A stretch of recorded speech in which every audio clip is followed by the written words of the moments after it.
목사님과 함께 말씀을 들을 텐데 잘 보고 끝까지 잘 들어보세요. 이게 굉장히 복된 일입니다. 이 자체가 한번 들어볼게요. 우리 한번 인사하죠. 새해 복 많이 받으세요. 새해 복 많이 받으세요. 서로 다른 사람이 새해 복 많이 받으세요. 참 많이 말했죠? 자, 온 세상 사람들은 이렇게 복 받는 걸 좋아합니다. 그래서 서로 복으로 인사합니다. 관홍아, 예쁘게 앉아 있어야지. 그렇지. 자, 서로 이렇게 복을 받으라고 인사를 합니다. 우리는 이렇게 인사하는데 성경에서는 이 복에 대해서 어떻게 말하는지 오늘 한번 잠깐 나눠보기만 합니다. 자, 창세기 12장 한번 찾아보세요. 어린이 친구도 함께 찾아보기 바랍니다. 창세기 12장.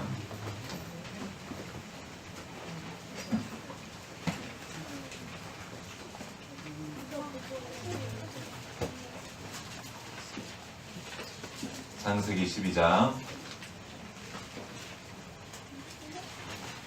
1절부터 3절까지. 창세기는 성경의 맨 앞에 있는 책이죠. 한번 읽어보도록 하겠습니다. 창세기 12장 1절부터 3절까지. 한 목소리로 시작. 여호와께서 아브라함에게 이르시되 너는 너의 고향과 친척과 가족의 집을 떠나 내가 네게 보여줄 땅으로 가라. 내가 너로 큰 민족을 이루고 네게 복을 주어 네 이름을 창대하게 하리니 너는 복이 될지라. 너를 축복하는 자에게는 내가 복을 드리고 너를 저주하는 자에게는 내가 저주하리니 땅의 모든 족속이 너로 말미암아 복을 받을 것이라. 아멘. 아멘. 자, 여기 보면 우리는 새해 복 많이 받으세요 이렇게 말하죠. 여기 뭐라고 나와 있어요? 내게 복을 주어 내 이름을 창대케 하리니 뭐라고요? 너는 복이 될지라 그래요. 복을 받을 뿐만 아니라 복이 되라. 이게 무슨 말일까요? 이건 개역개정에서는 복의 근원이 될지라 이렇게 나와 있습니다. 근원은 뭐냐면 시작되는 거예요. 네가 있으면 너로부터 복이 시작되라 이렇게 하는 말씀을 해주시는 겁니다. 조금 쉬운 말로 하면 복덩어리가 되라 그런 거예요. 네가 가면 거기에 복이 있는 거예요. 왜? 네가 복이니까. 여러분 올 한 해 복이 되는 축복을 받으시기 바랍니다. 거기에 복이 없었어요. 그냥 복 없는 힘들고 어려운 상태만 있었는데 내가 딱 들어가는 순간 거기에 복이 있게 돼요. 내가 있음으로. 여러분의 가정에 여러분이 있음으로 복이 되고 함께 모인 여기는 큰일 났네. 그 복들이 다 모여있으니까 여기가 복의 본부예요. 이곳에서 복을 받아 복을 나눠주는 겁니다. 그러면 우리는 어떻게 이 복의 근원이 될 수 있습니까? 그 위에 나와 있어요. 내가 내게 복을 주어. 이 복을 받아야 복의 근원이 될 수 있습니다. 복덩어리가 될 수 있는 거예요. 세상도 이 복은 받는 것인 걸 알고 있습니다. 그래서 복 받으시라 그래요. 무슨 말이에요? 누군가 복 주는 사람이 있다는 거예요. 복 주시는 분이 바로 우리 하나님이라는 겁니다. 그러면은 여기서 말하는 복이 뭡니까? 성경에 말하는 복이 뭔가요? 오늘 이번에 세배하고 세뱃돈 받았어요? 친구들? 네. 받았죠? 누가 받았다는 거는 누가 준 사람이 있다는 거죠. 그러면 요즘에는 보통 복을 말할 때 뭐를 말할까요? 세상에서는 세뱃돈하고 뭘 받아? 세배 드리고 돈 받죠? 이게 복의 기준이 돈이 되어버렸습니다. 돈이 있으면 복이 있다고 생각한 거예요. 복의 근원이 복을 달라는 사람들이 많이 구하는데 이건 돈벼락을 구하는 게 되게 많아요. 소원 성취, 부귀영화, 내 꿈을 실현하는 것, 경쟁에서 이기는 것, 이것이 복입니까? 이것도 복의 그림자예요. 그러나 이것 자체가 복은 아닙니다. 구약이나 신약이나 그 복의 핵심은 하나님이십니다. 하나님이 계신 곳에 복이 있는 거예요. 하나님이 말씀하시죠? 그 말씀이 바로 복입니다. 자, 복을 맨 처음 복이라는 단어가 쓰였던 것이 바로 창세기인데 창세기 1장 가면 이런 말씀이 1장 27절 말씀을 내가 읽어드리겠습니다. 28절 말씀이에요. 하나님이 그들에게, 여기서 그들은 사람이에요. 하나님이 그들에게 복을 주시며 하나님이 그들에게 이르되 생육하고 번성하여 땅에 천만하라. 땅을 정복하라. 바다의 물고기와 하늘의 새와 땅에 움직이는 모든 생물을 다스리라 하시니라. 복이라는 말이 여기 처음 쓰였는데 이 복의 뜻이 뭐냐면 세배하는 거예요. 무릎을 꿇는다는 뜻이에요. 여러분 세배할 때 이렇게 무릎을 꿇고 이렇게 세배하죠, 남자들. 이 복은 그렇게 하는 거야. 복은 하나님 앞에 무릎을 꿇고 경배하는 거, 예배하는 거, 이것이 복이에요. 이게 뭐냐면 하나님 앞에 절을 하려면, 예배를 드리려면 어떻게 해야 돼? 하나님 앞으로 나아가야 되죠. 하나님 앞에 나가서 절하는 상태, 이것이 복입니다. 그럼 하나님이 복을 주시는 거예요.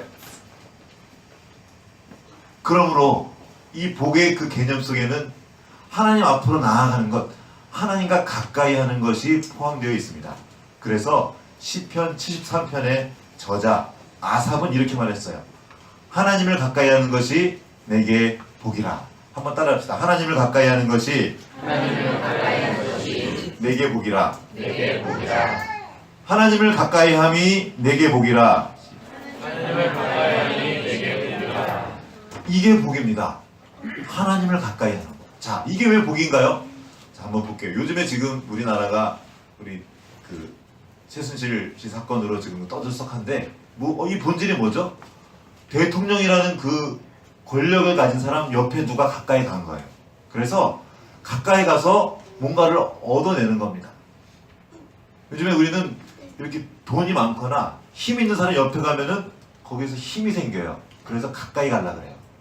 아, 나 그 사람 알아. 이게 뭐예요? 그 사람과 가까이 하는 이 자체로 복인 거예요. 힘인 거예요. 여러분 만약에 대통령을 아주 가까이 하고 있다면 가만히 있어도 주변의 사람이 뭐예요? 예전엔 더 그래. 지금은 절대 권력이 아닙니다. 이전에는 왕이 절대 권력이었어요. 그래서 어떻게든 왕 옆으로 가까이 가려고 했어요. 왕 옆으로 간다는 게 뭡니까? 권력에서 높아진다는 거예요. 힘을 갖게 된다는 겁니다. 벼슬이 높아진다는 거예요. 벼슬이 높아진다는 것은 곧 부가 따라온다는 겁니다. 부만 돈만 오나요? 그 옆에 사람들이 꼬여들어요. 뭔가 얻을 게 없는가 해서. 왕을 가까이 하는 것도 이렇게 큰 복인데 그 복의 근원 대신 하나님과 가까이 하는 것이 얼마나 큰 복이냐는 거예요. 여러분, 왕한테 아무나 못 갑니다. 갈 수가 없어요. 왕한테 가려면 먼저 벼슬을 해야 돼요. 옷도 잘 갖춰 입어야 돼요. 많은 시간 준비를 해야 간신히 왕께 가까이 갈 수 있는데 우리는 하나님을 가까이 할 수 있는 복을 얻었습니다. 이게 복이에요. 하나님 앞에 가서 하나님을 예배하는 겁니다. 그럼 하나님이 복을 주시는 거예요. 병원 가는 것도 마찬가지예요. 여러분 병원 가보시면 알겠지만 병원에 아는 사람 한 명만 있어도, 간호사라도 아는 사람 한 명 있으면 큰 도움을 받아요. 근데 병원 원장을 알아요. 거기 유명한 그 수술 잘하는 사람 알고, 친구를 알고 있으면 가서 그냥 좀 빨리 할 수 있는 이런, 우리나라 그래요. 심지어 그 병원 원장의 친구만 알아도 거기 쉽게 들어가요. 제가 여기 지금 치과 치료를 제가 수술을 받았는데 서울대 치과병원에서 그 교수님, 최고 교수님한테 제가 치과를 거의 무료로, 이거 하나도 안 받고 치과 수술을 받았어요. 어떻게 이런 일이 벌어졌냐면 그분을 전 몰라요. 근데 그분의 부인이 치과 의사인데 그 치과 의사 선생님이 저만 가면 저한테 이것저것 물어보시고 오늘 갈 때마다 한 30분 이상 1시간 제가 설교를 하고 와요. 얘기하고 계속 말씀을 듣다가 이분이 저를 굉장히 좋아하게 됐고 계속 말씀을 들으시다가 신뢰하면서 저를 좋아하게 돼서 그 대학에 있는 어떤 프로그램을 알게 됐고, 공짜 프로그램. 그래서 그거를 일종의 마루탄 건데 좋은 거예요. 그래서 그런 거 이렇게 떨어지는 게 있어요. 이걸 해보고 그 대신 돈을 안 받고 해주는 거죠. 그 케이스로 제 이빨을 지금 했어요. 굉장히 비싼 건데. 뭐예요? 저는 그 치과 의사를 모르지만 그 사람과 가까이 아는 그 사람이 남편이에요. 가까이 하는 사람은 알았는데도 가서 이 혜택을 누렸단 말이에요. 그런데 하나님을 직접 아는 거예요. 하나님과 가까워지는 거예요. 이게 얼마나 큰 복인지 모릅니다. 그런데 사람들은 그걸 별로 복으로 여기지 않습니다. 왠지 아십니까? 이 세상에 말하는 복과 좀 다른 것 같은 거예요. 그러니까 하나님께로 가까이 가지 않습니다. 하나님을 찾지 않아요. 오히려 하나님과 가까이 가는 것을 부담스러워합니다. 내가 생각하는 복과 좀 다른 거예요. 이 세상에 말하는 복과 조금 다른 거예요. 이 땅의 복은 한마디로 말하면 돈과 권력에 힘을 갖는 거예요. 내 마음대로 하는 거예요. 그래서 인사가 이거죠. 부자 되세요. 부자 되세요. 좋아요. 저도 좋아요. 부자 되는 거. 그런데 이 부자 되는 것 자체가 복은 아니라는 겁니다. 복권을 사요. 어떤 사람들이 복권을 사서 어느 날 갑자기 부자가 됐는데 이것 때문에 망한 사람이 진짜 많아요. 갑자기 돈을 얻게 됐는데 이 돈을 어떻게 쓸지 몰라가지고 이 돈 때문에 망하고 인생이 망가진 사람이 정말 많습니다. 돈 자체가 복이 될 수 없습니다. 세상에 말하는 복이 그래도 가치가 있는 것은 이 복이라는 것이 있다는 걸 가르쳐주기 때문입니다. 복이 있다는 거예요. 더 좋은 삶이 있다는 겁니다. 그 모형에 불과합니다. 그것도 좋은 것이지만 성경이 말하는 그 복은 아닙니다. 성경이 말하는 복은 그것을 넘어서는 복입니다. 이렇게 말하면 많은 사람들이 말해요. 아브라함 복 받았잖아요. 부자 됐잖아요. 또 말합니다. 솔로몬 복 받았잖아요. 부귀 영화를 누렸잖아요. 맞아요. 그 복은 하나님이 주신 것입니다. 그런데 그게 전부가 아니라는 거예요. 아브라함보다 부자가 많았을까요? 적었을까요? 그때 당시 엄청 많았습니다. 아브라함도 부자가 되었지만 그보다 부자는 훨씬 더 많았어요. 지금 많은 사람들이 간증 집회합니다. 하나님 이렇게 섬겼더니 이렇게 성공했습니다. 하나님 이렇게 섬겼더니 이렇게 부자가 됐습니다. 맞아요. 근데 더 부자는 더 많아요. 지금 세계 최고의 부자들 중에 예수님 안 믿는 사람 많아요. 안 믿어도 부자는 될 수 있어요. 다른 복에 대해서 말한다는 겁니다. 반대로 하나님과 가까이 한 것 때문에 인생이 꼬인 사람들은 굉장히 많습니다. 또 이렇게 말해요. 잠시 꼬이지만 나중에 괜찮아질 거야. 물론 괜찮아진 사람도 있지만 안 괜찮아진 채로 죽는 사람도 있습니다. 그렇게 감옥에서 죽고요. 사자밥이 돼서 죽은 사람도 있습니다. 여러분, 아브라함의 후손인 이스라엘 역사를 보십시오. 왜 하나님은 바로가 아니고 모세가 되게 하셨습니까?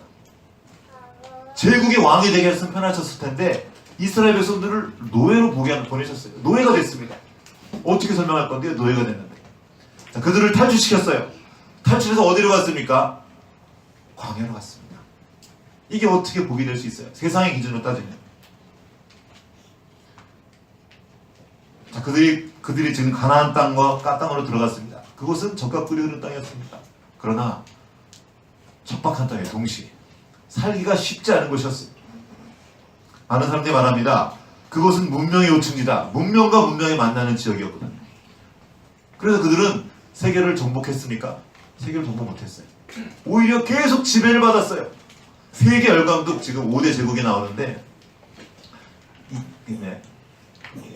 이집트, 아수르, 바벨론, 페르시아, 헬라 제국, 로마 제국까지 계속 그 예루살렘, 이스라엘 지역을 점령했는데 그래 알렉산더 그 중심을 가지고 이들이 세계를 지배한 게 아니라 오히려 지배를 받아요. 요즘에 지금 간호이가 지금 만화책을 계속 보는데 그 알렉산더, 뭐 함무라비 뭐 이런 걸 봐요. 책 들고 와가지고 읽어주면 할 수 없이 제가 그거 읽어주면서 왜 그 제국의 왕들이 되지 못했습니까? 그래야 되는 거 아니에요? 복 받았다면 제일 큰 복을 주는 복이라면 왕이 돼서 제국을 다스리는 사람이 되면 얼마나 좋겠냐는 거예요. 그런데 아니었어요. 다윗 변방에 보이지도 않는 조그만 나라의 왕이었어요. 솔로몬 가장 부를 이뤘던 그 나라도 역시 작은 나라였습니다. 우리 솔로몬의 영화를 말합니다. 하나님 주신 복이 맞습니다. 그런데 하나님을 가까이 하라고 부귀 영화를 주었더니 그 복을 가지고 자기 욕심을 치얹었습니다. 그리고 온 나라를 우상 박물관으로 만들어버렸어요. 그리고 나라를 두 쪽으로 나눠지게 했습니다. 이게 복입니까? 여로보암을 아시죠? 솔로몬 왕 때 이쪽에 세워진 나라가 있는데 여로보암의 왕으로 하나님이 세우셔요. 하나님이 여로보암에게 복을 주셨어요. 그래서 그를 다스리게 했습니다. 그랬더니 그 복을 가지고 그는 자기 힘을 유지하는 데 썼습니다. 하나님을 가까이 쓰지 않고 하나님을 가까이 하라고 힘을 주었더니 그 힘을 가지고 자기 욕심을 채우는 데 썼어요. 그리고 온 나라를 하나님과 멀어지게 했습니다. 여러분, 그 여로보암의 정신을 따랐던 사람이 있습니다. 바로 여로보암 2세예요. 이스라엘 역사 가운데, 북이스라엘 역사 가운데 가장 전성기를 이뤘습니다. 가장 잘 살았어요. 가장 경제적으로 좋았습니다. 요즘에 경제 하는데 가장 잘 사는 나라였지만 하나님과 가장 멀었던 시대였습니다. 여러분, 물론 하나님의 허락이 있어야 성공합니다만 하나님과 가깝지 않아도 세상에선 성공할 수 있습니다.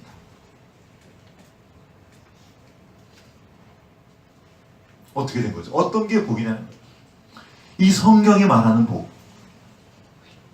아브라함에게 약속하셨던 그 복, 우리에게 누리라고 하셨던 그 복, 그 복이 무엇입니까?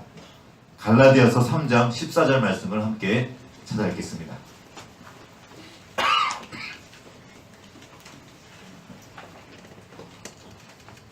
로마서, 로고갈, 고린도 전후서, 갈라서에 있어요. 신약에 있어요. 신약, 로고갈. 우리 친구들이, 어린 친구들이 성경을 자주 찾아볼 수 있도록 집에서 이렇게 성경을 많이 읽으시기 바랍니다. 갈라서 3장, 갈라디아서 3장 14절 말씀. 갈라서래. 죄송합니다. 갈라디아서. 갈라서 좀 하십시오. 이거 갈라디아서 보면 서로 싸워요. 막 서로 갈라서가지고 막 싸우는 얘기가 나오는데 갈라서는 안 됩니다. 자, 갈라디아서 3장 14절 말씀을 다 같이 한 목소리로 시작. 이는 그리스도에서 서가 하나님의 복이 너희에게 지시하고 또 우리로 하여금 믿음으로 말미암아 성령의 약속을 받게 하려 함이라. 아멘. 아브라함의 복, 이 복이 완성된 것이 바로 예수 그리스도입니다.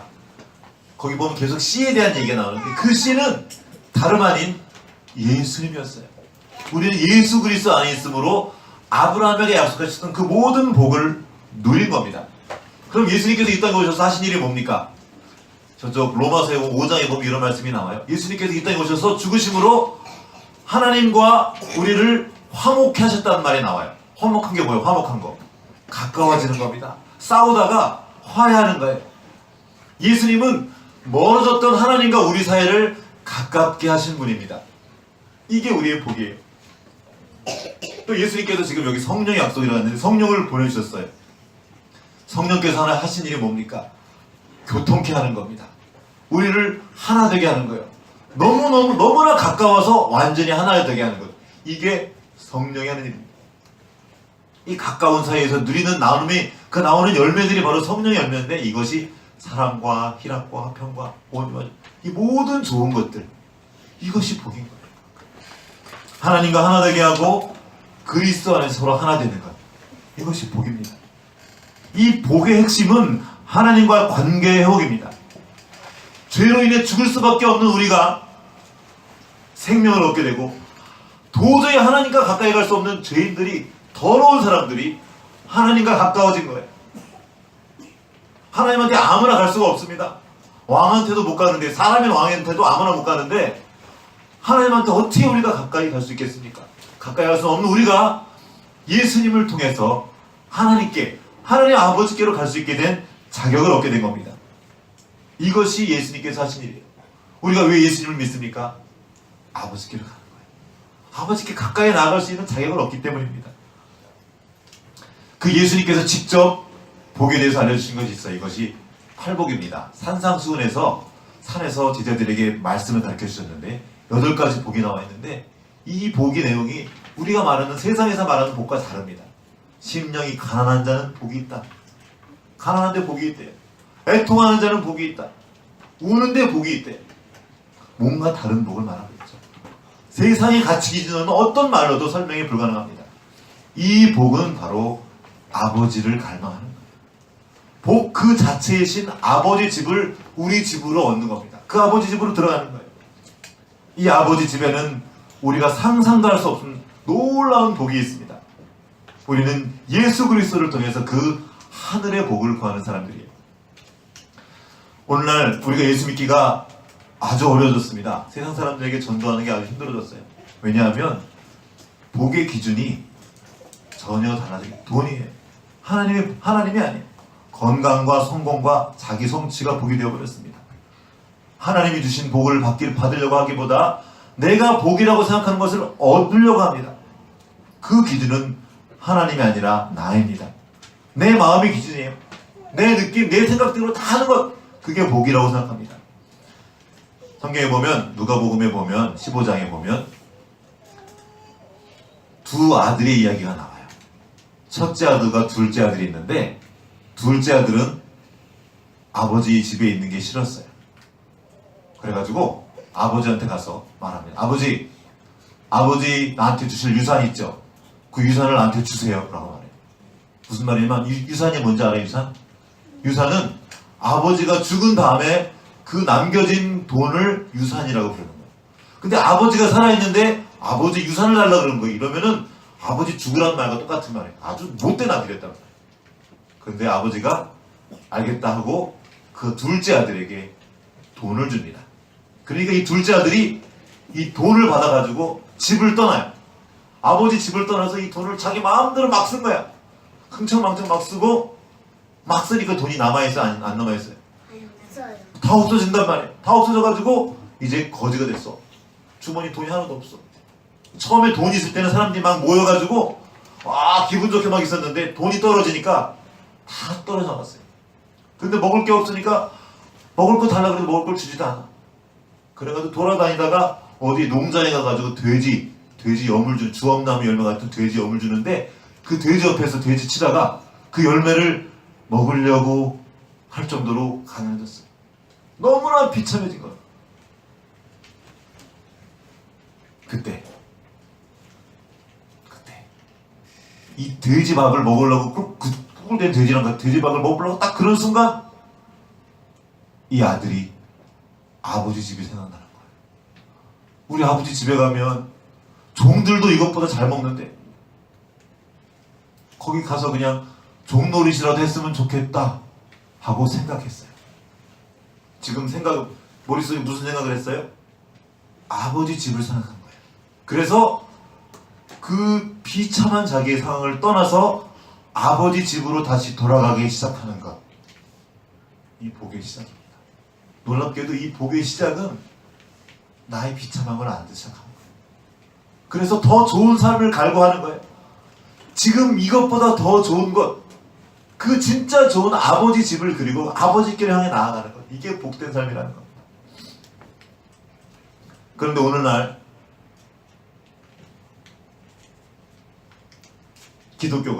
교회가 아버지를 떠나서 돈을 붙잡았어요.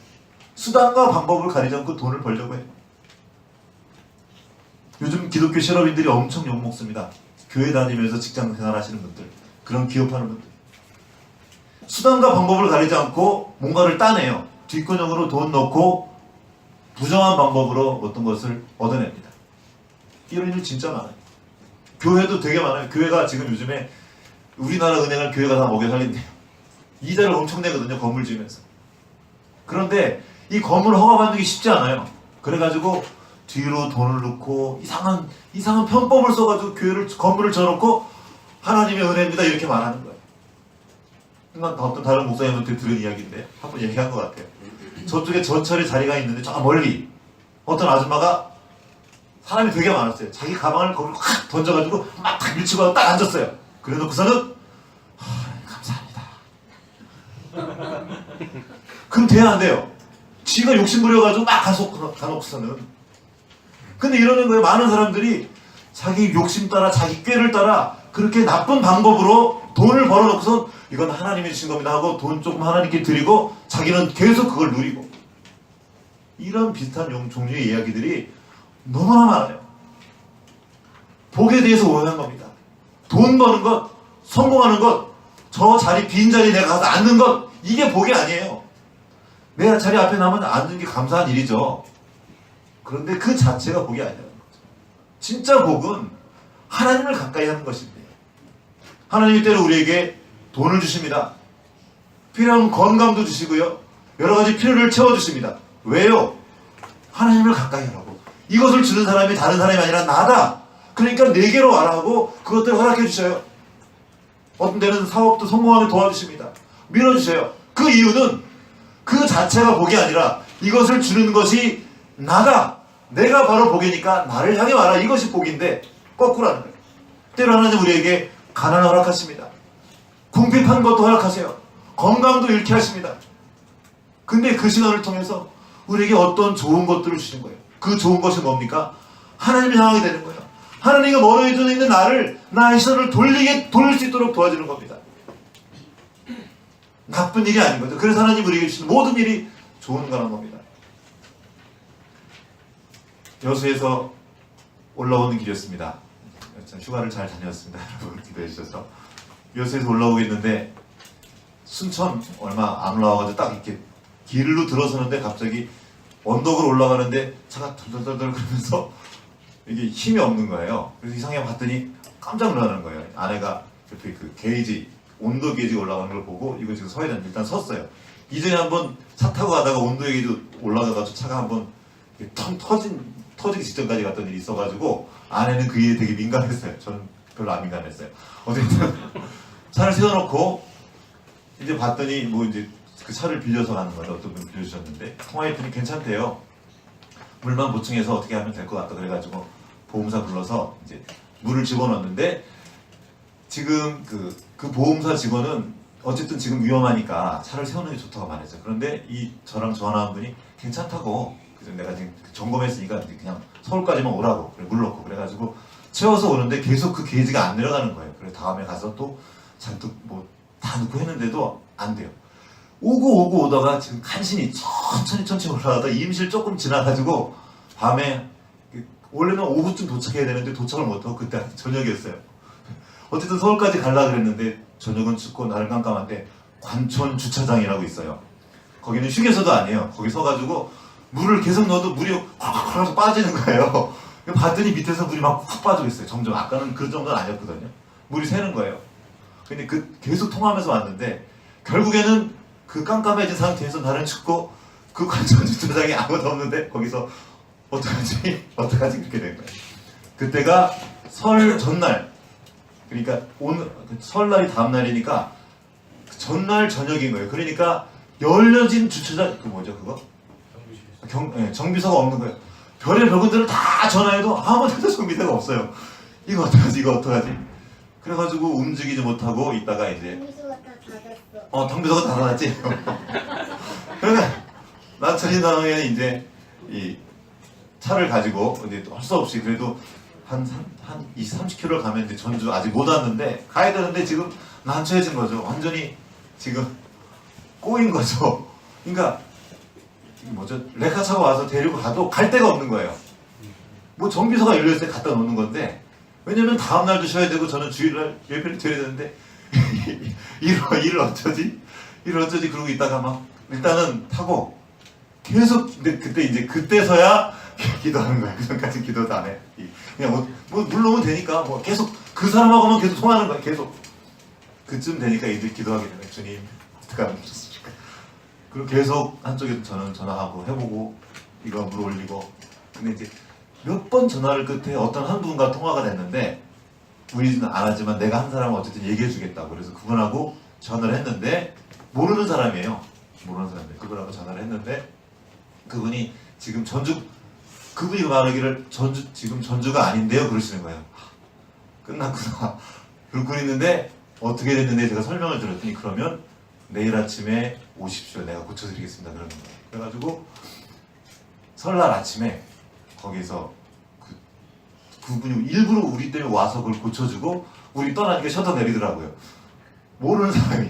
그리고 그 사이에 제 전주에 어떤 아는 목사님이 계신데 그분이 어떻게 막 찾아가지고 연락을 하셔서 굳이 저희 있는 데를 찾아와가지고 우리 그냥 찐정이 잔다 그랬는데 찾아와가지고 제발 좀 우리 집에 와서 자라고 그래서 할 수 없이 그 집에 가서 잠을 자고 애들은 신났죠. 안 올라오니까 더 노니까 더 놀고 막 재밌는 시간 보내고 왔어요. 자, 잘된 얘기를 하는 것, 그 감사한 일이죠. 다 이 일들이 감사한 일인 건데 어떤 일이 잘 되건 못 되건 이 일이 아니라 진짜 우리가 중요한 것은 하나님께로 가까이 하는 거예요. 그러면 하나님이 좋은 것이든 나쁜 것이든 주는데 지금으로선 우리가 다 이해하지 못하는 어떤 것들을 예배하고 계시는데 그 복의 시작이 바로 그분을 알아요. 하나님을 가까이 하는 거예요. 이를 위해서 예수님께서 오셨다는 겁니다. 모든 순간 주님을 가까이 하면 좋은데 우리는 그렇게 잘 못해요. 조금만 뭘 줘도 그 자기 욕심을 여러분 솔로몬이 그랬어요.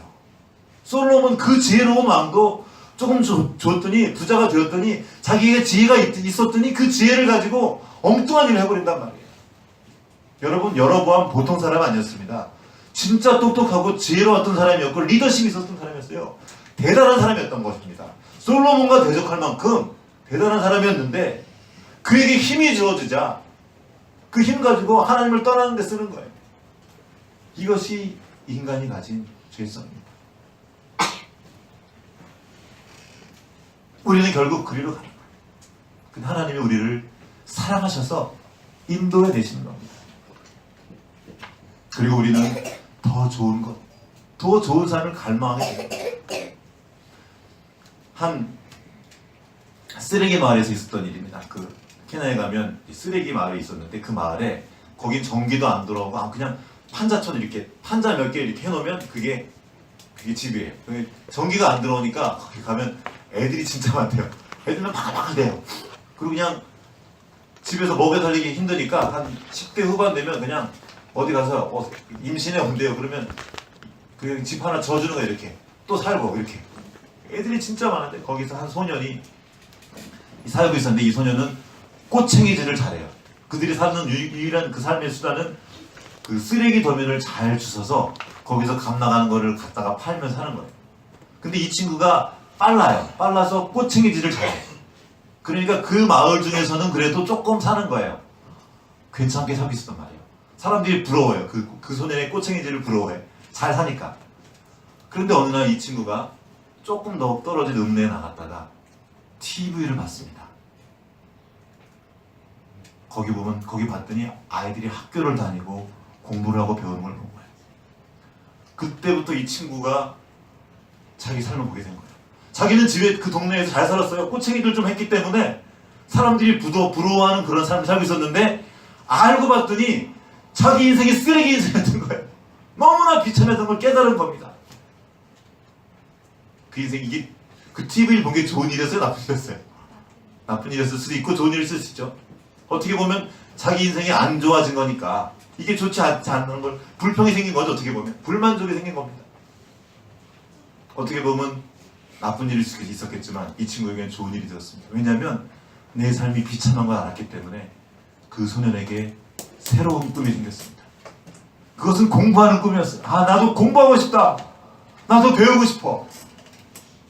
내가 지금까지 괜찮은 줄 알았던 이 삶이 전혀 괜찮은 게 아니었구나. 더 좋은 삶이 있었구나 하고 새로운 꿈을 꾸고 새로운 비전을 갖게 되었습니다. 아직 당장 그 쓰레기 마을에서 나갈 수는 없었어요. 아니 주세요. 한홍아 앉아있어.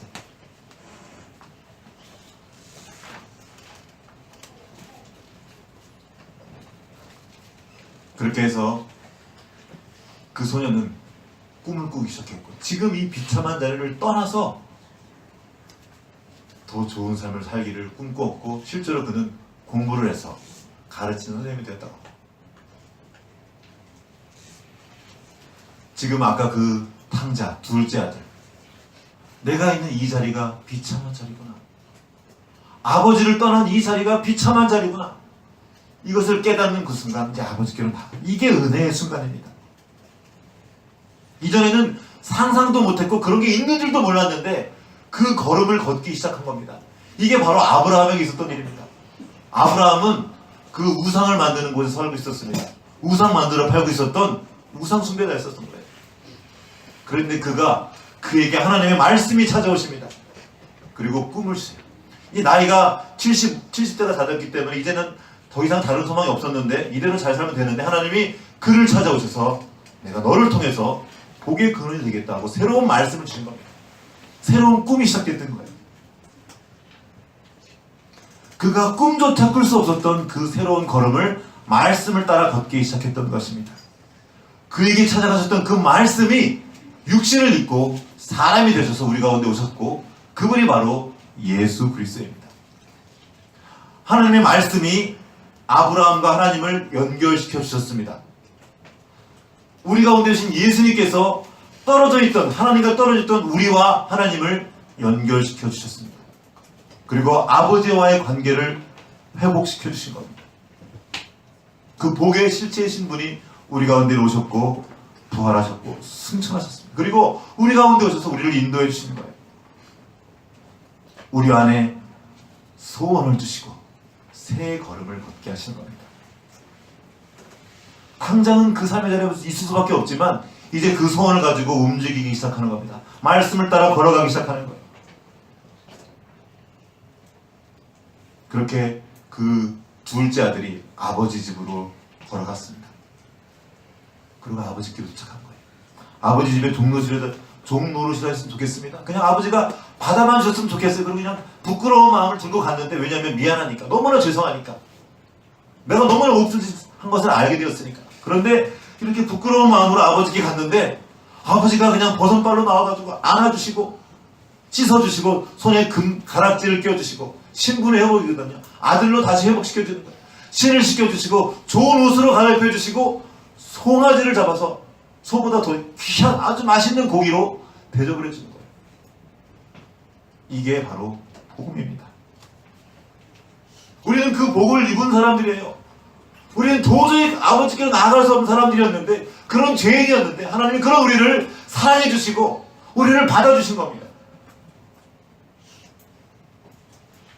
이제 우리는 보는 거죠. 먼저 그것을 보는 겁니다. 내가 얼마나 비참한 지경에 있었는가, 내가 얼마나 죄인인가. 가만두면 결국은 그리로 가요. 죄 짓는 자리로. 가만두면 다시 그 돼지리로 돌아가는 겁니다. 그 진창으로. 잠언에 계속 나오죠. 개가 그 토한 것을 도로 먹듯이 자꾸 그 더러운 것을 계속 다시 하는 거예요. 그런데 이제 그 주님의 은혜로 그 말씀이 우리에게 찾아오셔서 말씀해 주신 겁니다. 그리고 아버지 집에 있는 그 방향을 향해서 나아가는 겁니다. 그리고 그 나아가는 자의 걸음에 주님의 말씀이 계속 함께하는 겁니다. 시편 1편 한번 다시 읽어보겠습니다.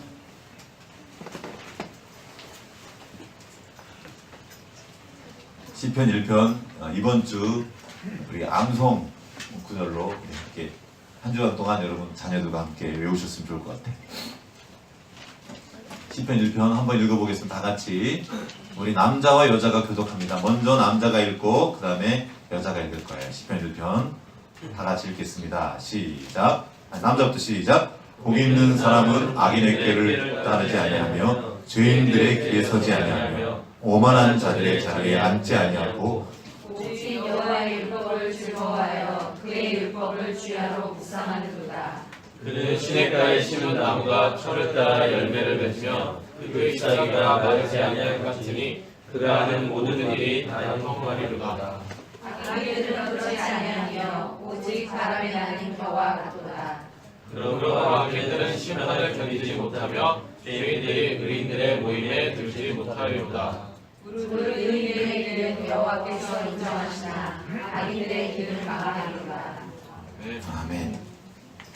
복 있는 사람은 복 있는 사람이에요. 뭐가 복입니까? 바로 말씀이 복이에요. 그 말씀을 그 안에 담은 사람들입니다. 하나님과 가까이 하면 얻은 사람들, 그들이에요. 그들은 이제 악인들의 꾀를 따르지 않습니다. 왜요? 본 거예요. 그 삶이 얼마나 비참한지 봤기 때문에 그 길로 가지 않는다. 죄인들의 길에 서지 않고 오만한 자들의 자리, 교만한 거거든요. 자기가 잘났다고 하는 사람들, 아까 관홍이가 말했던 그 알렉산더, 함무라비, 느부갓네살, 이 모든 제국의 왕들은 이 오만한, 결국 자기가 신이 되는 거예요. 알렉산더 얘기가 그게 나오는 겁니다. 이집트에 가서 아몬 신사를 섬기면 이집트의 신이 되고 자기가 신이라고 그러고 나가서 전쟁터에 이르는 거예요. 전쟁에 승리했을지 모르겠지만 그는 결국 33살의 나이, 예수님과 같은 나이에 죽었는데 두 인생을 다르게 보여주는 거죠. 죽는 겁니다. 그 오만한 자들의 자리에 앉지 아니하고 오직 여호와의 율법을 즐거워하여 그의 율법을 주야로 아침 저녁으로 묵상하는도다. 그 말씀이 내게 복인 것을 아는 거예요. 그 말씀이 바로 하나님인 것을 알고 그 말씀을 가까이 하는 거예요. 이게 복인 것을 보는 거죠. 그는 시냇가에 심은 나무가 철을 따라 열매를 맺으며 그 잎사귀가 마르지 아니함 같으니 그가 하는 모든 일이 다 형통하리로다. 하나님께로 연결되는 거예요. 하나님께로 더 나아가신다는 겁니다. 그의 모든 삶의 자리를 통하여서 말씀 맺으시는 열매가 맺히는 겁니다. 악인들은 그렇지 아니하며 오직 바람에 나는 겨와 같도다. 겉모습은 똑같이 생겼어요. 잘 보여요. 봐서는 잘 모릅니다. 근데 하나는 알곡이고 하나는 쭉정입니다. 이걸 겨라고 불러요. 겨. 이 겨를 이렇게 체질한다고 그래요. 체질하면 선풍기가 틀어놓고 날아가 버립니다. 알곡이 아니기 때문에 그 안에 말씀이 담겨있지 않으면 날아가 버려요. 지금 잠깐 보면 괜찮아 보이지만 절대로 괜찮지 않습니다. 부러워할 거 없다는 거예요. 아까 말했던 시편 73편의 저자 아삽이 했던 겁니다. 저 나쁜 놈들이 어떻게 저렇게 잘 됩니까 하고 원망하고 막 질투하고 넘어질 뻔했지만 알게 된 겁니다. 아, 저들의 끝은 정말 비참하구나. 저들이 겉으로 보기에는 괜찮아 보이지만 정말 비참한 삶을 살고 있는 것이구나. 진짜 삶은, 진짜 복은 하나님을 가까이 하는구나. 그걸 깨닫습니다. 오늘 우리에게도 주님께서 그것을 가르쳐주시는 겁니다. 하나님을 가까이 하는 것이 진짜 복이다. 그들은 결국 바람에 나는 겨처럼 날아가 버리고 말 거구나. 바람 한번 불면 날아가 버린 인생이 아니라 회오리 바람이 불어도 흔들리지 않는 그런 인생. 이게 복된 삶이 아니겠습니까? 이것도 자문에 나와 있는 말씀이에요. 회오리 바람이 불어보면 악인들은 날아가 볼 것이지만 의인들은 견고히 설 거라는 겁니다. 우리 인생에 불어오는 모든 바람은 오히려 우리가 복된 사람이라는 걸 알려주는 겁니다.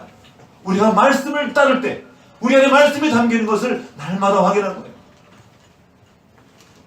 그러므로 악인들은 심판을 견디지 못하며 죄인들이 의인의 모임에 들지 못하리로다. 무릇 의인의 길은 여호와께서 인정하시나 악인들의 길은 망하리로다. 의인의 길, 의인은 누굽니까? 오직 믿음으로 사는 사람들입니다. 믿음은 어디서 말미암습니까? 하나님의 말씀을 들음으로 말미암습니다. 그 말씀을 가까이 하고 말씀을 따라 걸어가는 거예요. 여러분, 이것은 구약에만 있는 말씀이 아닙니다. 신약과 구약을 관통하는 말씀입니다. 한 절만 더 찾아보겠습니다. 지금 요한계시록 3장, 성경의 맨 마지막 책입니다. 맨 첫 장은 창세기였죠. 처음과 끝이 이 복으로 끝을 냅니다. 요한계시록 1장 3절 말씀을 한번 읽어보겠습니다. 요한계시록 1장 3절, 성경의 맨 마지막 책이에요.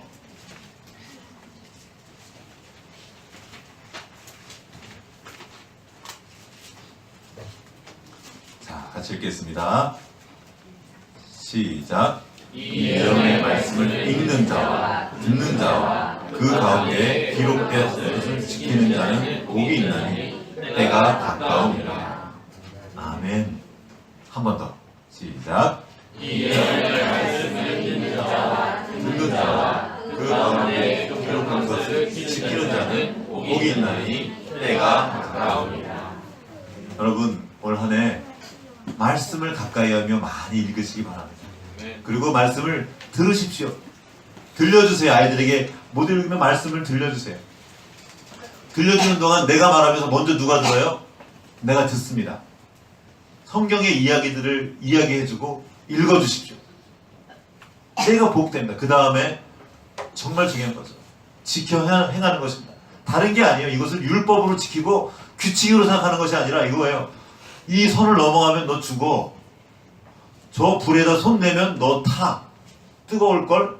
그러니까 불에 대지 마. 이거예요. 하나님의 말씀은 그런 겁니다.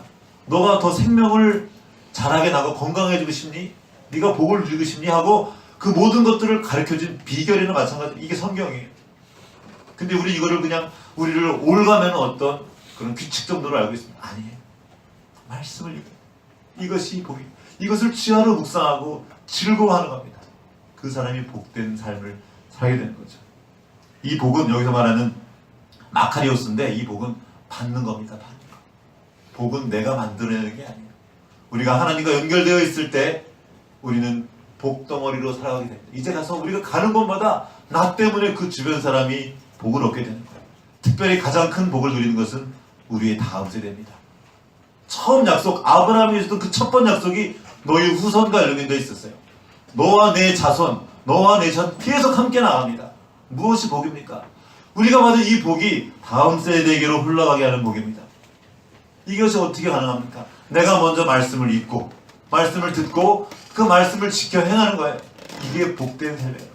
영혼까지 이어진 삶이라는 거죠. 그 다음에 내 자식만 잘 되는 게 아닙니다. 너로 인해서 땅의 모든 족속이 복을 얻을 것이다. 내가 가는 곳마다 나 때문에 그것이 복되어야 됩니다. 내가 가는 곳마다 그것이 나 때문에 잘 되는 거다. 진짜 잘 되는 것이 뭐냐면 그들이 하나님을 보게 됩니다. 하나님을 가까이 하는 그 복을 얻도록 우리가 말씀을 따라 사는 겁니다. 그 복된 삶을 풍성히 누리는 오늘 한 해 되시기를 주님의 이름으로 축복합니다. 같이 기도하시겠습니다.